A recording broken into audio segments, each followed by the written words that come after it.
contra el socialismo y comunismo hay tres tipos de argumento.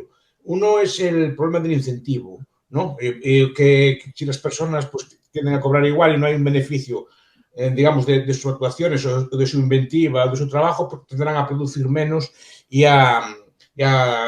o a no poner tanto énfasis tanto en el trabajo como en la especialización, ¿no? Entonces, eso conlleva, esa falta de incentivos llevaría pues, a un sistema que su desempeño económico sea peor que el de un sistema capitalista. Otros hablan, por ejemplo, de la falta de libertad, que es lo que habla Hayek, por ejemplo, el camino de servidumbre, o quiero recordar que Robke en la crisis social de nuestro tiempo.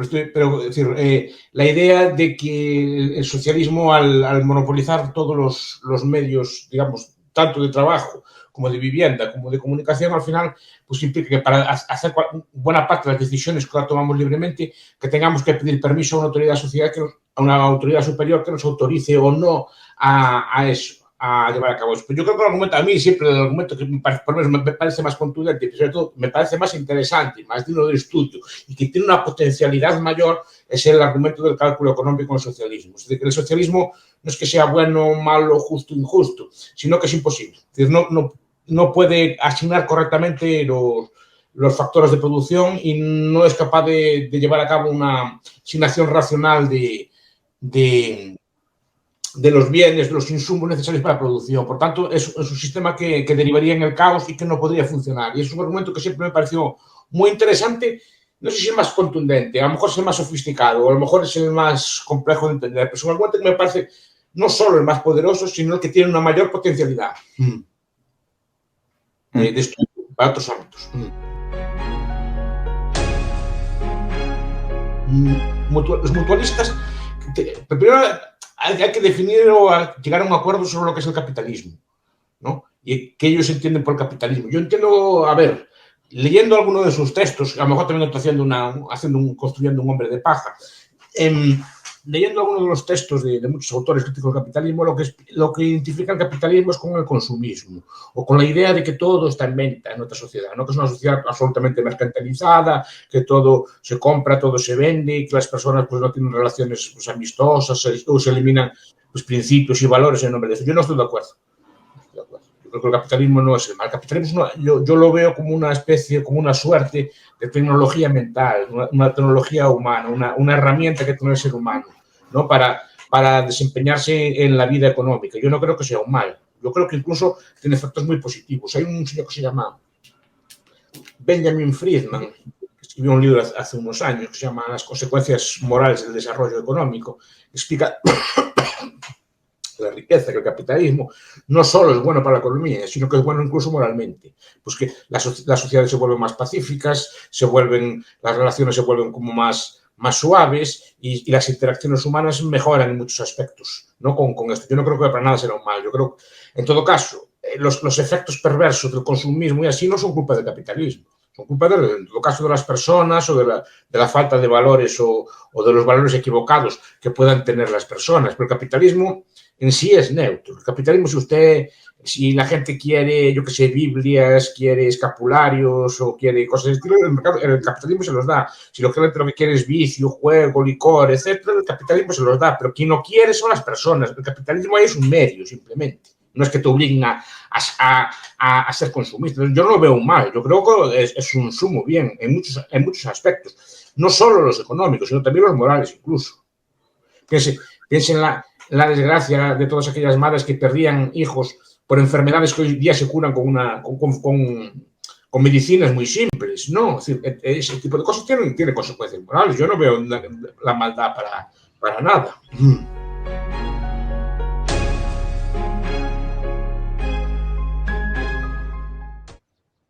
Muy buenos días, don Miguel Ancho Bastos. Saludos desde Guatemala. ¿Cómo se encuentra? Bien. Excelente. Me es un honor aquí tenerlo. Gracias por su gran dedicación, por sus labores, por su labor intelectual, por la labor divulgativa.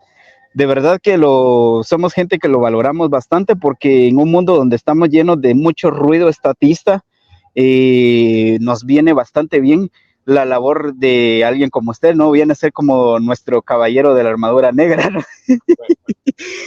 Ay, sí, don Miguel. Sí.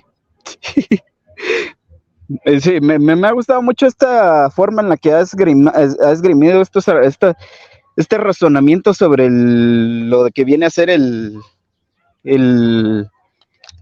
las consecuencias como suelen bastardear el capitalismo, ¿no?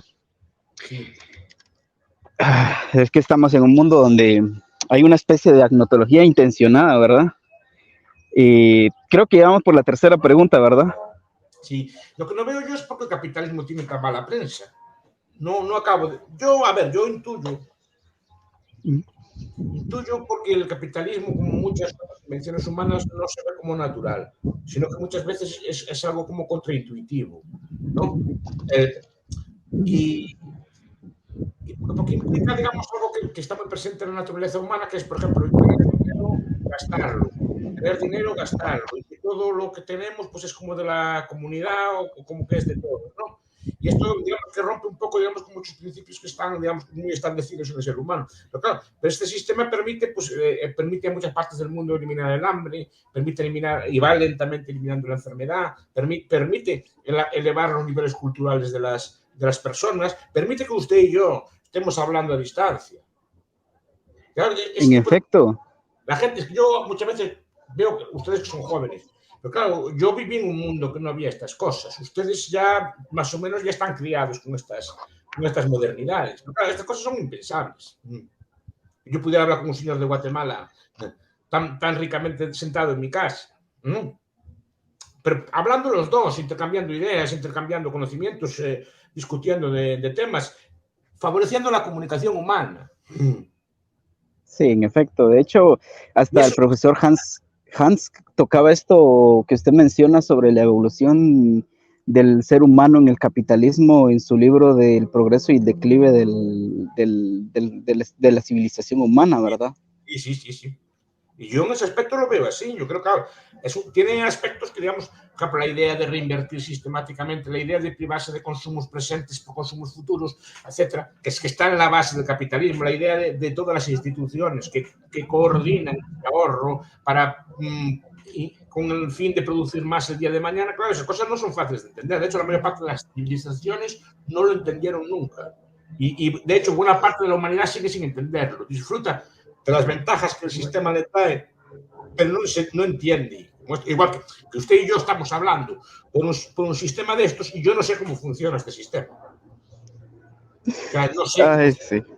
Sé que yo le doy un botón y hablo con usted, pero no sé qué teoría de las ondas hay detrás, qué teorías del wifi hay, no sé montar un computador, no sé montar un programa de este estilo. Simplemente le doy un botón y hablo, pero no sé cómo funciona. Mucha gente disfruta del beneficio del mercado sin saber cómo funciona. Pero el problema es pensar que eso es natural, sino que el capitalismo es enormemente complejo. Y es más, hay que cuidarlo para que siga funcionando. El problema es definir la propiedad. Y eso también está en constante evolución. Sí, sí. El concepto de propiedad fue cambiando. Es decir, hoy en día, aparte de la propiedad antigua, que es la propiedad romana, tenemos muchas formas de propiedad y eso enriquece. Por ejemplo, tenemos propiedad horizontal, tenemos propiedades en condominio, tenemos muchas formas y eso va evolucionando. Es muy interesante. Sí. Todo lo que hace Elinor Ostrom sobre bienes comunes, cómo se pueden gestionar bienes colectivos, pero que son privados al mismo tiempo, ¿no? Y eso es muy interesante. Está cambiando las formas de entender la propiedad. Porque no está quieto. Pero claro que es un gran invento.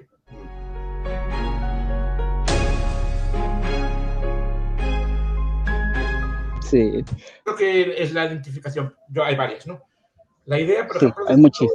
de que la riqueza de los países ricos se debe al expolio colonial, por ejemplo. Es una idea que yo creo que honradamente, sé que se puede discutir, que honradamente que no es correcta. Y después, lo que decía antes, identificar el capitalismo con el consumismo. O sea, identificar el capitalismo con los extremos, digamos,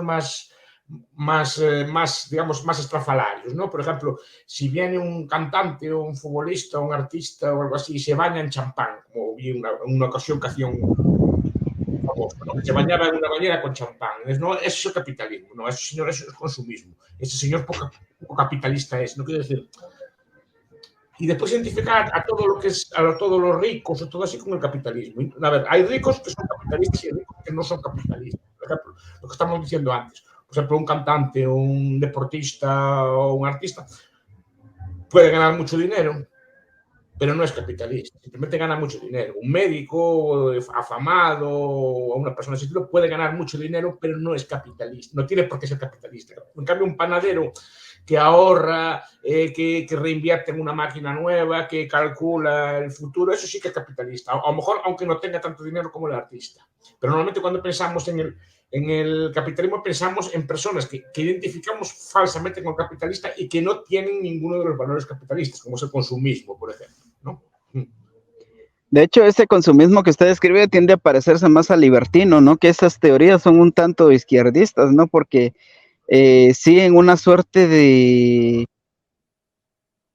Sí, es un libertino, pero no tiene que ver con el capitalismo. La gente, cuando piensa en el capitalismo, piensa en unas actrices así con un caniche, con un Ferrari de color rosa. No, señor, el capitalismo es el victoriano, el que ahorra, el que reinvierte lo que gana, el que vive del interés, y no me canso de repetirlo, y es el capitalista. Lo otro es una consecuencia de la riqueza generada por el capitalismo. Pero el capitalismo en sí es una forma de vida muy frugal, muy austera, muy sensata, digamos, y que requiere de muchos valores morales incluso, ¿no? Y eso se olvida muchas veces, pero siempre se ven las consecuencias, siempre se ve, digamos, lo más estrafalario del capitalismo, ¿no? Y se le culpa a él de todo eso.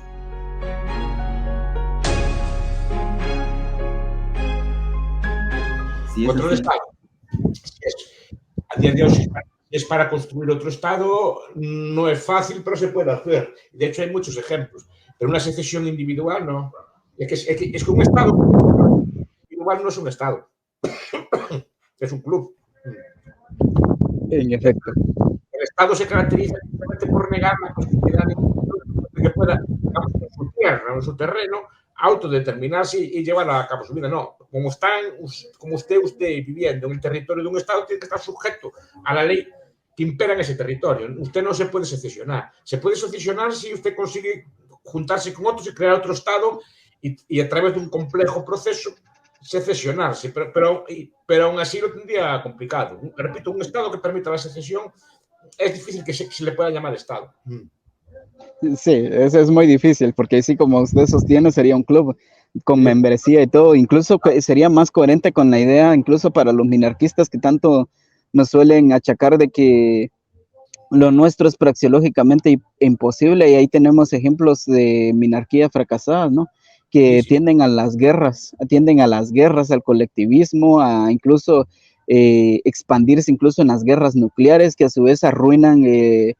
porque si usted permite un monopolio de la violencia en un territorio, ese monopolio es muy probable que intente abusar de ese monopolio. Sobre todo si es un monopolio de una cosa tan delicada como es la fuerza. ¿No? Porque no tiene por qué, tenderá a usar esa fuerza pues, para extraer rentas del resto de la población.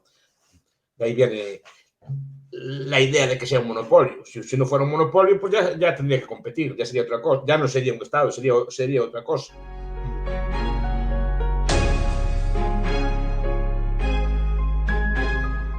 Si tiene usted un taller mecánico, un taller sofisticado, puede hacer armas, por lo menos armas ligeras puede hacer. ¿Pero a qué se refiere? ¿A libre producción de defensa? A la libre producción irrestricta sin el monopolio impuesto del Estado. ¿De qué?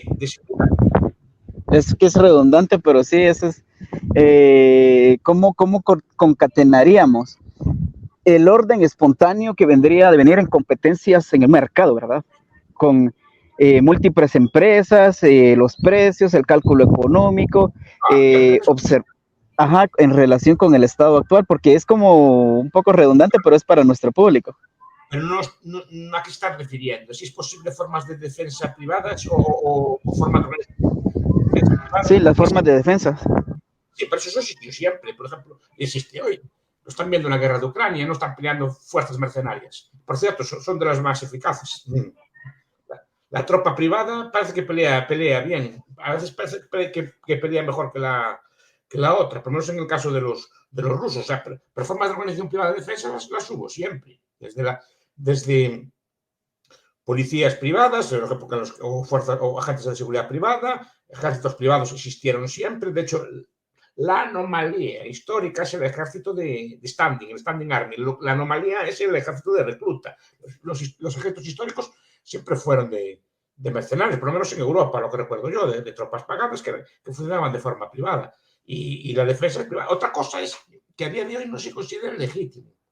Yo hice un estudio sobre sistemas de inteligencia, o sea, de espías privados, que existieron siempre. Por ejemplo, fuerzas de policía existieron siempre también. De hecho, no son estatales o estatalizadas hasta el siglo XIX, con la policía de Peel y de Fouché, las modernas policías del siglo XIX, que son las policías estatales.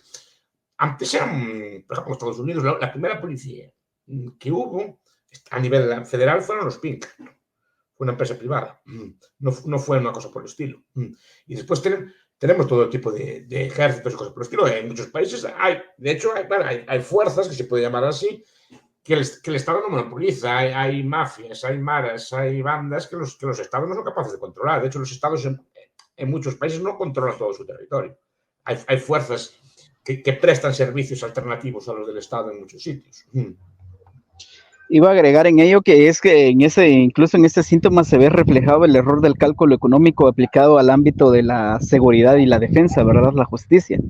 Sí, claro, por un motivo. Porque el gobernante no sabe, primero, qué es lo que hay que defender. Y no es tan fácil determinar qué es lo que hay que defender, por ejemplo, en defensa. Pero defensa, por ejemplo, incluye, pues desde invadir otro país, para un ruso la defensa es invadir Ucrania, ¿no? Es defensa también. Pero otros dicen, no, la defensa es solo defender nuestro país.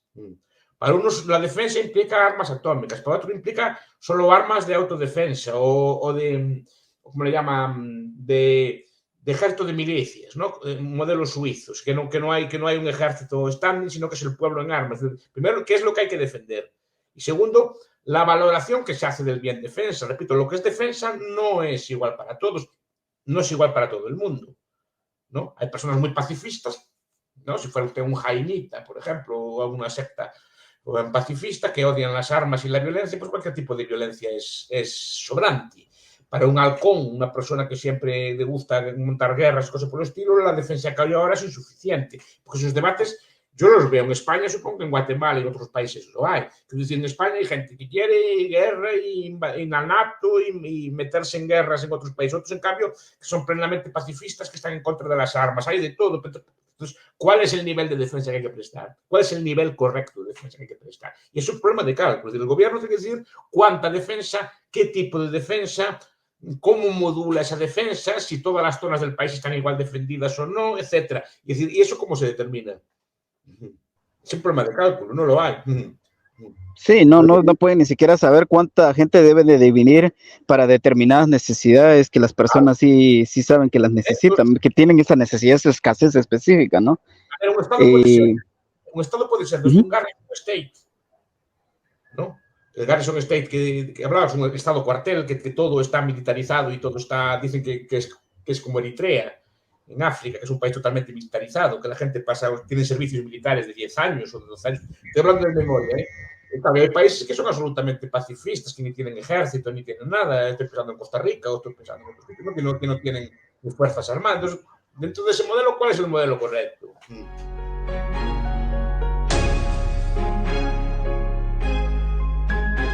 A ver, primero, yo no soy eudemonista, yo no busco la felicidad. No, es una cosa que tengo muy clara. Ahora está muy de moda eso de ser feliz y divertirse y pasarlo bien. Y a mí me influyó mucho Neil Postman, un libro que se llama Divertirse hasta morir, ¿no? Que habla que la vida moderna es todo que tiene que ser divertido. A mí no me gusta que todo sea divertido. Y la felicidad no la busco, aparece. Puede aparecer a lo mejor en una charla con usted, puede aparecer en un momento pues, cenando tranquilo o dando un paseo. No se busca, aparece. Pero yo no es mi objetivo buscar la felicidad. Mi objetivo es cumplir con lo que yo entiendo que es mi deber, ¿vale? Yo, con respecto al capitalismo, tampoco lo hago para ser feliz ni cosas por el estilo. De hecho, tampoco es una cosa especialmente placentera, ¿no? Simplemente yo estudio estos temas y me interesan estos temas, son las conclusiones que saco y honradamente intento exponerlas, pero yo estoy abierto a diálogo y todo lo que me contradiga pues es bienvenido, porque yo aprendo mucho de los críticos y de quién no está de acuerdo con estas cosas, porque me obliga a mí a reflexionar. Y yo también digo una cosa, si a mí me convencen de lo contrario, yo cedería mi postura.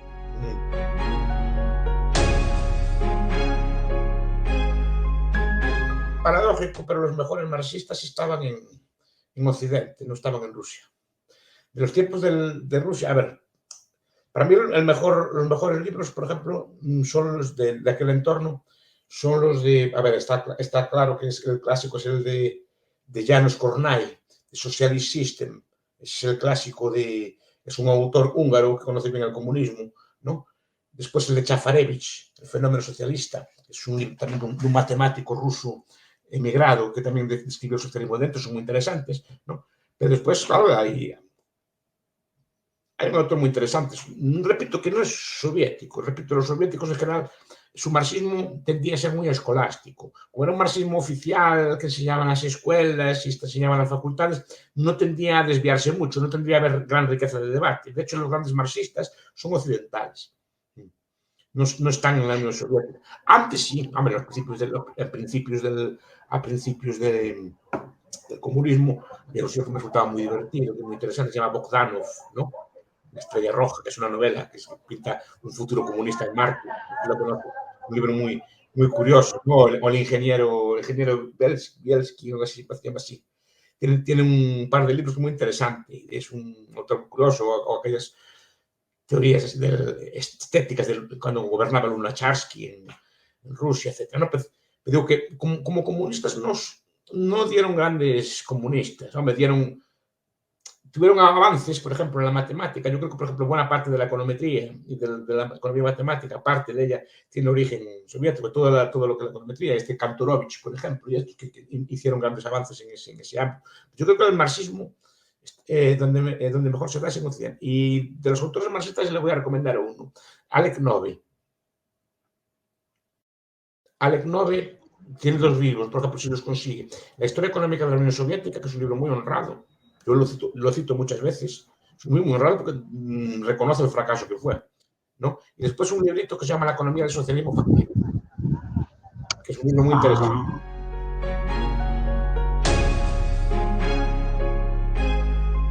¿Un blockchain? Ya, de una vez. De una vez a la yugular. Ay, no, pero sí, la verdad que sí. El blockchain es un sistema de registro. Y todo lo que es el Bitcoin es un sistema de registro. Simplemente se registra allí, los demás validan el bloque y ya está. Ya está usted registrado. Usted y su propiedad. Y después, ¿para qué quiere estar usted registrado? Porque es otra cosa que se puede debatir. ¿Por qué tiene que tener un número y un carnet y una identificación? Pero usted es usted. Usted se presenta como usted. A ver, usted viene Jopelión y me saca un carnet que pone Jopelión. Pero si no tengo usted delante. ¿No? Sí, es una de las preguntas que nos mandó ahí nuestra audiencia, ¿no? Porque tienen estas incertidumbres y yo exactamente lo mismo estaba, pues como que...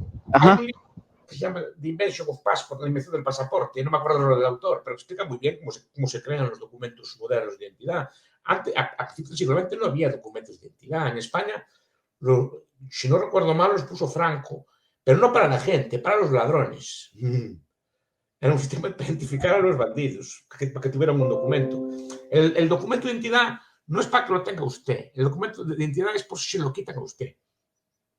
Si yo le quito a usted su pasaporte, le quito su carnet, yo usted lo dejo indefenso. No puede ni montar en un avión, no puede hacer un montón de cosas, que no. Entonces no es porque se lo den, es por si se lo quitan.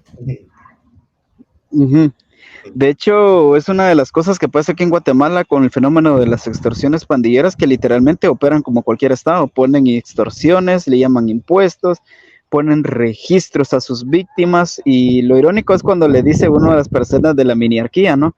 Mira, esto es uno de los fenómenos que se ven con la formación de los estados, que se fueron formando de organizaciones que tienden a la expansión, al expolio del esfuerzo ajeno.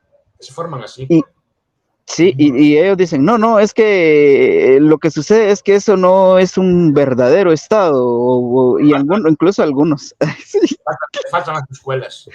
Si el de la Mara consigue que los chicos estudien en la escuela de las Maras y que las Maras y aprendan a estudiar la historia de la Mara, las reglas de la Mara y así, pues entonces sí sería un Estado. De momento, aún le falta, aún tiene que evolucionar mucho. El Estado es mucho más sofisticado que una Mara. Pero el origen, esto no es una teoría rara, es una teoría absolutamente académica. La expone, por ejemplo, bueno, muchos autores, pero yo siempre lo cito a Tilly.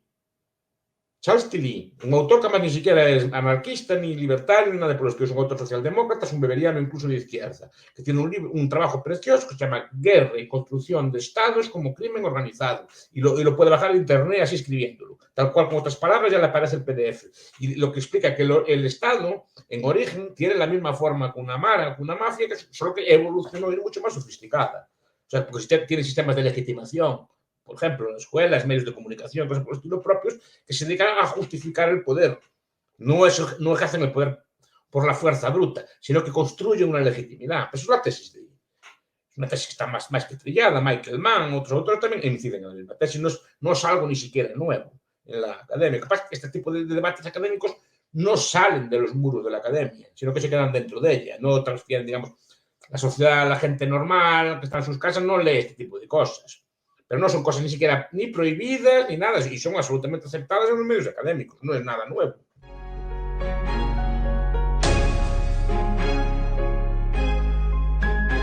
Como cualquier otro bien. A ver, yo siempre pregunto, ¿qué es más importante, la comida, el vestido o la salud? ¿Qué es más importante? Ajá. A efectos, digámosle, de corto plazo, es el alimento. Porque si no se alimenta uno no come y no hay salud. Efectivamente, una persona normal está bastante bien hecha. Es decir, ¿no? En el sentido de que más o menos aguanta 70 años sin grandes achaques. Hay de todo, ¿no? Pero la buena parte de la gente aguanta hasta 70 años bastante bien, sin grandes achaques, ¿no? Sin grandes fallos. O sea, la salud es importante, pero sin comida, usted, que es un hombre joven, en una semana está muerto. ¿No? Y sin vestido, hombre, allí en Guatemala no aguanta, pero aquí está muerto de frío. Se muere de frío. Si no tiene ropa, se muere. Es así de simple. Y incluso con ropa. Pero sin ropa, un día de frío, está muerto usted. Entonces, lo prioritario es la comida y el vestido, es lo prioritario y el abrigo. ¿Por qué nadie habla de crear un Instituto Nacional de la Comida, un Instituto Nacional del Vestido? Porque el mercado consiguió que la comida y el vestido sean tan baratos o tan relativamente baratos que todo el mundo tenga más o menos ropa y comida. Incluso siendo tan barato, incluso los que tienen pueden ayudar fácilmente a los que no tienen. Cuidado, esto no siempre fue así. La gente moría históricamente de hambre y la gente gastaba buena parte de lo que ganaba. Carlos Cipolla, en sus historias económicas, nos explica que la gente de la antigüedad, por lo menos en Europa, buena parte de su salario era para comida. Para comida y no comida buena, comida simplemente. ¿No? Y trabajaba por la comida, literalmente. ¿Qué pasa? Como se abarató tanto, no es nuestra principal preocupación. La pregunta es, ¿por qué la sanidad o la educación no se abaratan tanto cuando podrían abaratarse tanto como la comida y el vestido?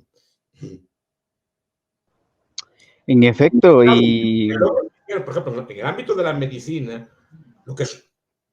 Yo ayer en una clase discutía y hablaba, por ejemplo, que en Galicia, en los años 40, había gente que vendía su casa para comprar penicilina. Porque no la había. Fue cuando se inventó. En los años 40 se inventó, la fabricaban en Inglaterra y aquí llegaba por contrabando, una cosa así, pero era carísima. Y había que literalmente vender una casa. Yo lo leí, no sé si es correcto, no lo leí en un reportaje, que vendía la casa y salvaban la vida, cuidado. Salvaban la imagínese. vida. Sí, imagínese a través del mercado negro, de este algoritmo, ¿no? Nos hace gracia porque yo el otro día tuve que tomar penicilina y me costó €1 un paquete de 12. O sea, me costó literalmente ridículo. 4 o 5 quetzales. Me explico, una cosa ridícula. Una cosa, cuidado, que si no la tomo me muero. En efecto, y...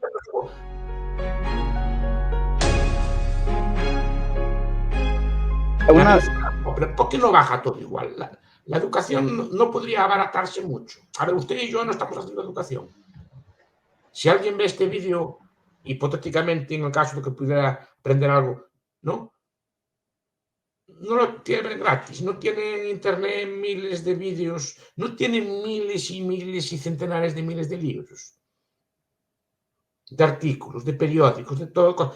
Entonces, y eso no abarataría mucho la educación. ¿Por qué no se aprovechan este tipo de cosas? ¿No? ¿Por qué no se puede abaratar? Y la sanidad, porque es un sector que está tan intervenido, no evoluciona tan rápido, pero hay evoluciones. A mí me gusta mucho citar los hospitales SETI de la India, ¿no? Que es un sistema que opera, pues un sistema de mercado y está abaratando muchísimo, por ejemplo, las operaciones de corazón. Pero abaratando muchísimo. Es decir, abaratando, por ejemplo, cuando yo le digo a la gente, el primer computador que tuve yo, que fue hace 30 años, me costó la mitad del sueldo de un año. Y tenía 1 mega, no 1 giga, 1 mega de RAM. Y aún así fue una maravilla. Y hoy en día, un trasto, el que le estoy hablando ahora, que no es un trasto caro, me costó $400, ¿no? Y es 1 millón de veces más potente. Y me costó 400. Imagínese. Me explico, me costó la fracción del sueldo de un mes. Y antes me costó el sueldo de medio año, ¿no? ¿Por qué se abarató? Los teléfonos no se abarataron, toda la electrónica no se abarató, ¿no? La ropa no se abarató, la comida no se abarató. En general, todos los bienes, incluso los autos, en términos relativos, no se abarataron. ¿Por qué no se abaratan la sanidad? Eso es lo que quiero yo, que la sanidad idealmente sea tan barata que todo el mundo pueda comprarla, y que sea tan barata como la comida. Es que, si me permite, quiero agregar una cosita ahí. Creo que es un fenómeno inherente a esto de problema de no poder hacer cálculos, de no saber qué sectores se deben de atender, ¿no? Y no hay una especialización de las personas hacia trabajos diferentes en relación a mantener congelados, o mejor dicho, monopolizados ciertos sectores bajo esa premisa de que las personas son minusválidas en el Estado, como ya decía Otto von Bismarck, ¿verdad? De hecho, el estado de bienestar es una suerte de mal en la tierra actualmente, ¿no? Que No creo que perpetra sea tan mal, pero sí que las consecuencias para mí que tiene el estado de bienestar no son necesariamente positivas, ¿no? Pero sí que es esto, sí, es decir, efectivamente, ¿por qué no dejan innovar? ¿Por qué en otros ámbitos innova y los resultados están viendo, un poco en el ámbito de la salud, que no tienen nada de particular, son pues un servicio como otro cualquiera? Tienen unos servicios que necesitan una técnica, necesitan de unas medicinas, ¿por qué no se abaratan? Porque las patentes se encarecen todas, pero las patentes no son libre mercado, ¿eh? Las patentes son una implementación estatal, y eso hay que meterlo claro, no es un invento del mercado libre. Y eso encarece en mucho. efecto. Se puede debatir Sí, sobre ello. Sí, pero digo que para la sanidad no tiene nada de particular. Le pregunto por qué no se puede, y aún así se abarata. Se abarata con respecto a otros tiempos. Antes, ¿no? Sea pública o privada, pero la idea es eso. Al no haber competencia, al no haber no ser un sistema fuertemente regulado, no se permite evolucionar ni cambiar. Yo comparo muchas veces, lo he comentado alguna vez, que comparo las sanidades estatalizadas, como en España, con las sanidades no estatalizadas. Las sanidades no estatalizadas, por ejemplo, en España son los dientes, la odontología, la oftalmología, los audífonos, o por ejemplo, lo que es la cirugía estética. Que son medicinas, son sistemas de medicina, pero digamos que no se consideran prioritarios o no tienen la misma importancia, por lo tanto, son privados en España. ¿Cómo evolucionan unos y cómo el sistema de sanidad normal evoluciona? Unos trata como más estancado, a pesar de que la innovación técnica es muy grande, más estancado, y seguimos con el modelo del gran hospital, que es un modelo del siglo XIX, ¿no? En cambio, las otras formas son como más modulares, tienen formas más distintas, más competitivas, más flexibles, ¿no? Y eso es lo que veo yo, porque no puede evolucionar también la sanidad, porque tiene que estar todo en un hospital, ¿no? Porque tiene que sí, haber en efecto. una escuela, en el sentido de escuela. ¿Por qué no puede haber escuelas modulares? Es decir, que usted va unas horas a una clase de matemáticas, después va unas horas a una clase, yo qué sé, pues de inglés o de gimnasia, o sea, ¿por qué no? Porque tiene que estar todo en el mismo sitio, todos en el mismo horario, todos al mismo ritmo. No podemos modular eso, ¿no? Eso es una idea, no entiendo yo por qué no pueden, cada persona con sus gustos, sus peculiaridades, sus preferencias, no puede modular un poco todo eso, ¿no? Además, repito que ahora la educación puede ser muy barata. Yo sé, por ejemplo, los métodos de la Academia Khan o los métodos de Coursera, que usted puede estar en su casa. Usted busca en Google y tiene un montón de tutoriales para todo. Porque incluso, por ejemplo, hay sistemas que usted puede seguir las clases de cualquier profesor del mundo. Es decir, hay muchos sistemas que cogen un profesor, cualquiera lo graba, un profesor, una profesora lo graba durante un curso, después lo cuelga en internet y el estudiante puede verlo desde su casa. Y después hace unos exámenes que se corrijan automáticamente por test. ¿Dónde está el problema? Pues que hay muchos sistemas de aprender, no solo es el sistema de que todos los niños al mismo ritmo, a la misma escuela. Es un sistema que podría estar bien para otros.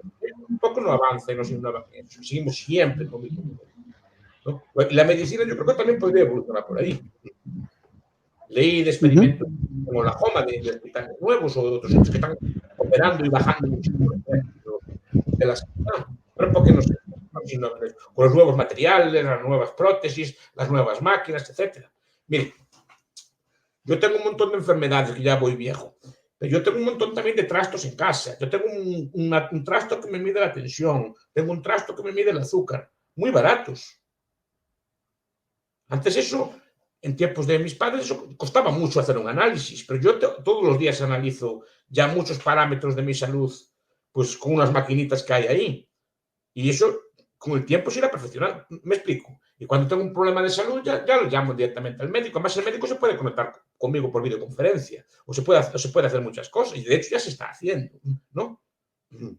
Digo, que se pueden mejorar mucho los sistemas, o se pueden cambiar, pero digo, yo no, dejar evolucionar un poco, ¿no? Esa es la cuestión, o discutir un poco cómo puede cambiar, porque tiene que ser siempre el mismo modelo, el mismo sistema que teníamos ya de hace 200 años, ¿no?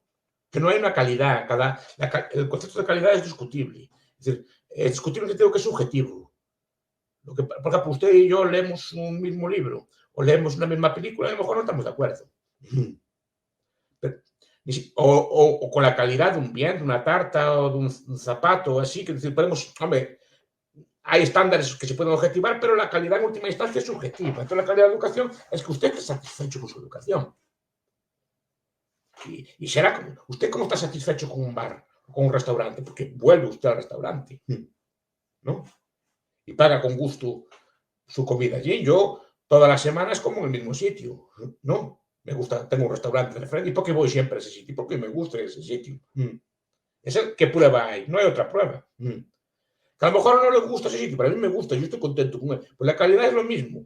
Se trata de que usted esté satisfecho con ella, pero no hay una medida estándar. Aunque, me explico, y si usted considera una educación de calidad es porque le gusta, porque no hay un parámetro. Y después, la calidad medida se mediría, por ejemplo, esa persona vale para hacer trabajos, es capaz de su trabajo, si es capaz de hacer trabajos, si es capaz de hacer bien sus funciones, entiende que la educación que recibió es buena, si no, no, o en parte es buena, o sea, en parte en el sentido de que la parte de su persona que está influida por la educación es buena, ¿no? Me permite ahí añadir algo. Esto es como entrenar tropas para la defensa, ¿no? Que van a dar seguridad en un sector privado, ¿no? Tiene que haber una especialización y para ese ámbito específico, ¿no? No, de ahí no se sigue que tenga que haber un expolio estatal para poder, desde el Estado, teniendo en cuenta el error del cálculo económico entre nosotros que somos conscientes de ellos, pero ellos que a nivel subconsciente lo evaden, ¿no? Pero no debe ser un certificado. Sí. Si usted contrata, por ejemplo, tiene una tienda de zapatos, usted ve y contrata a un empleado, usted no quiere un papel, quiere ver si el trabajador sabe vender zapatos o no, y si lo hace bien o no, no le pide un título ni le hace un examen, ¿no? Y para muchos trabajos no hace examen usted. Simplemente está contento o no está contento. Con lo que ve, pero no hay un prueba, un certificado, no habría un examen, digamos, a ver, una universidad capitalista o así, pues daría títulos. Esos títulos competirían en el mercado con las otras universidades. Punto. No, ni siquiera a lo mejor en muchos trabajos sería necesario tener un título, pero el título en sí es una prueba de información, pero él debe ir acompañado por un buen desempeño, si no el título no vale de nada. Ahí teníamos en ejemplo de Guatemala el expresidente Jimmy Morales, que una vez dijo que los camiones viejos desde tierra alcanzaban aviones llenos de cocaína hasta allá al cielo, ¿no? O sea, esto era como tener un transforme esto de las películas de Michael Bay, no sé si los habrá conocido, ¿no? O sea, no tiene, y él tenía certificado, tenía todo, y digo yo, ok, ¿y esto para qué sirve? Digo yo, el cartón en sí, que dice que está certificado, si no... Claro, sirve en la medida, claro, es una información que le dan, pero si no va acompañado después por otras cosas, tampoco vale.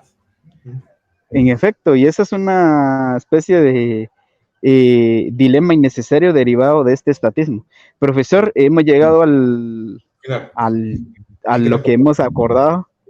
Primeramente le tengo que dar muchísimas las gracias por su tiempo, por su dedicación, por su labor, por tantas cosas, ¿no? Incluso ahí estaba leyendo, creo que su prólogo o en el libro este de José Hernández Cabreras, ¿no? El libro de la defensa, ¿no? Es muy buen libro, es muy buen libro. Sí. Muy bueno. Por ello sacamos el tema, sí. Además, el autor es coronel bueno, es militar del ejército español. Coronel, teniente coronel, no sé qué. Pero conoce muy bien el ejército y es un libro muy, muy bien elaborado, muy, muy ingenioso. Ya verá cómo le gusta. Ay, profesor, muchísimas gracias. Igual con la sociología, a ver cuándo tenemos ahí la labor específica de lo que es el abordaje del puro individualismo metodológico concatenado en varios sectores, ¿no? Es que ya acabo con esto, el individualismo metodológico es como un disolvente universal. Es una cosa muy potente porque la idea de que solo los individuos actúan, solo los individuos tienen intereses, disuelve buena parte de los mitos que tenemos a la hora de actuar. Y si no, pruebe, y lea temas de todo el libro, incluso el libro de Luke, por ejemplo, sobre el individuo metodológico, otros que no son necesariamente austriacos, pero el individuo metodológico es una herramienta muy potente. Muy potente. Bueno.